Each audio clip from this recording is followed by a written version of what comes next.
Identity has a lot to do with history and culture, how you're brought up, the symbols that are around you, and what you think about them, what your parents have been telling you, the stories you hear from your grandparents.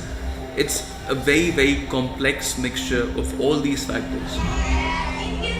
When you read about your past in history textbooks, that actually plays a major role in defining who you are and what you believe in and how you're going to behave to certain stimuli over time. और Hindus को कहते थे कि मुसलमानों के खिलाफ ना, यानी वो न्यूट्रल किरदार अदा करें थे। वो चाहते थे कि मुसलमान और हिंदू दोनों एक साथ ग्रेटर इंडिया में मौजूद रखें अपना।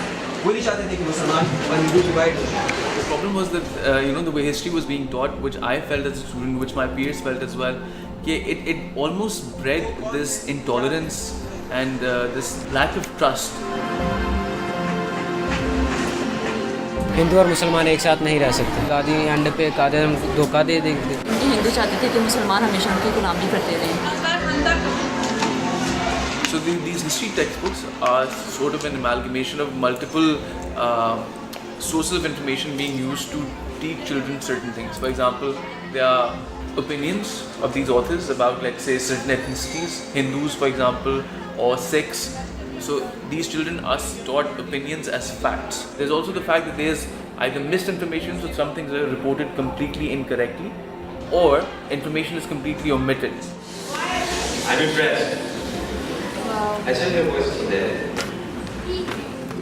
The first time we met Indians about 10 years ago, that's when we sat down and we started discussing history. We actually stumbled upon this fact that both sides have a very different narrative being taught to them, and they're both backed by sources which can arguably be equally reliable.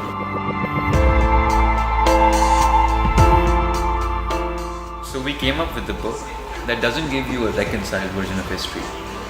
What we did was we put the Pakistani version into it, right next to the Indian version, and then we took them to kids on both sides of the border, to Indians and Pakistanis, so that the kids could see all sides and then form their own opinions.